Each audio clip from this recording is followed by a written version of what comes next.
Olá, amigos da Pérola FM, novas canções, Delvécio Nogueira por aqui, com o programa Palavra e Vida.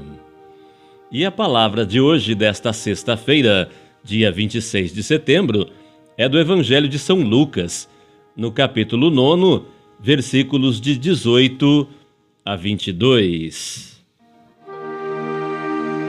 Aconteceu que Jesus estava rezando num lugar retirado e os discípulos estavam com ele.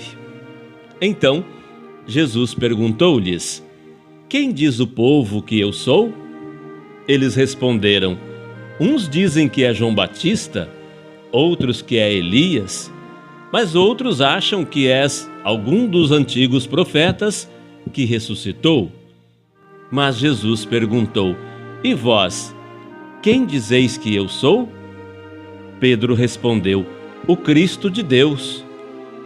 Mas Jesus proibiu-lhes severamente que contassem isso a alguém. E acrescentou: "O Filho do Homem deve sofrer muito, ser rejeitado pelos anciãos, pelos sumos sacerdotes e doutores da lei, deve ser morto e ressuscitar no terceiro dia."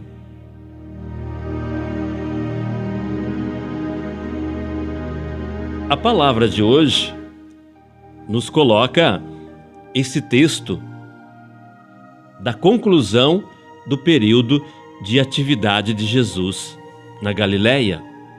Essa conversa de Jesus com os discípulos é como se fosse uma avaliação de todo o seu trabalho feito, desde que retornou no batismo no Jordão.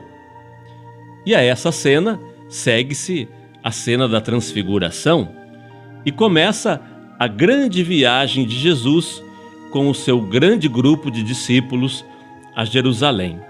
Mas aí já é outra etapa em que Jesus se concentra na formação deles. E nessa avaliação, Jesus indaga se o povo e eles mesmos, os discípulos, captaram bem a sua mensagem e entenderam a sua pessoa. E são 4 tipos de respostas. O Senhor é João Batista? O Senhor é Elias? O Senhor é um dos profetas antigos que voltou à vida? O Senhor é o Cristo de Deus. Todas as respostas têm certa dose de verdade, a começar pelo que o povo estava dizendo sobre ele. A ação de Jesus é uma forma de dar continuidade ao trabalho de João, interrompido pela perseguição de Herodes. Elias, que no passado tinha feito um trabalho de restauração da fé em Israel, era aguardado para a obra final. Podiam ver isso em Jesus. E ele agia mesmo com a liberdade e a determinação dos antigos profetas. Mas os discípulos, representados por Pedro, tinham o compreendido melhor. Ele era o Cristo de Deus. Cristo é uma palavra grega que equivale à palavra Messias, do hebraico. Cristo quer dizer ungido.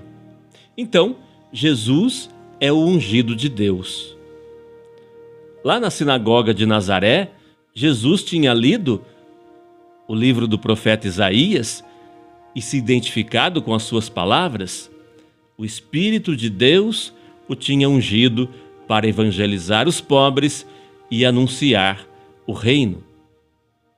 Então, o ungido é especialmente o rei, o escolhido, o enviado do Senhor. Mas talvez eles não o tivessem entendido tudo. O Messias, o Cristo, o ungido, na realização de sua missão, iria passar por muitas provações. E foi aí que Jesus fez o primeiro de 3 anúncios de sua paixão. Ele detalhou tudo também em 4 pontos.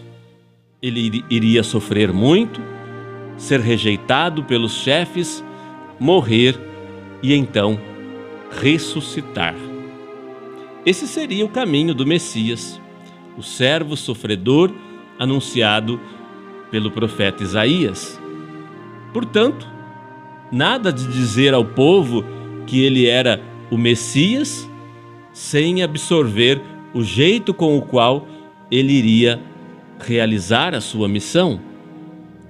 Se esse era o caminho do Cristo, do ungido, não poderia ser o outro o caminho dos seus discípulos, os cristãos.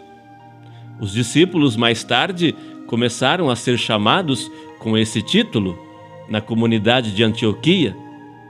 Ficaram conhecidos como cristãos, os ungidos, como Jesus. Então, a lição de Jesus foi clara. Entender quem ele é tomar o seu caminho. Ele é o Cristo de Deus e vai enfrentar sofrimento e morte e ressuscitar. E quem for segui-lo deve fazer o seu mesmo caminho, renunciar a si mesmo e tomar a própria cruz, como ele e com ele, a cada dia. E o que significa isso? Significa que você, como seguidor de Jesus, vai encontrar muitas dificuldades, muitos sofrimentos e tribulações no seu caminho. Você não deve pensar que, porque está seguindo Jesus, está livre dos problemas. Pelo contrário, é nas dificuldades e nos sofrimentos que você amadurece o seu amor e a sua imitação de Cristo, o ungido de Deus. Saiba que é neste caminho histórico de sua vida, marcado pelos limites de sua própria condição humana e pecadora, que o Espírito Santo vai construindo em você a nova criatura, destinada à plena comunhão com o Pai e à ressurreição final.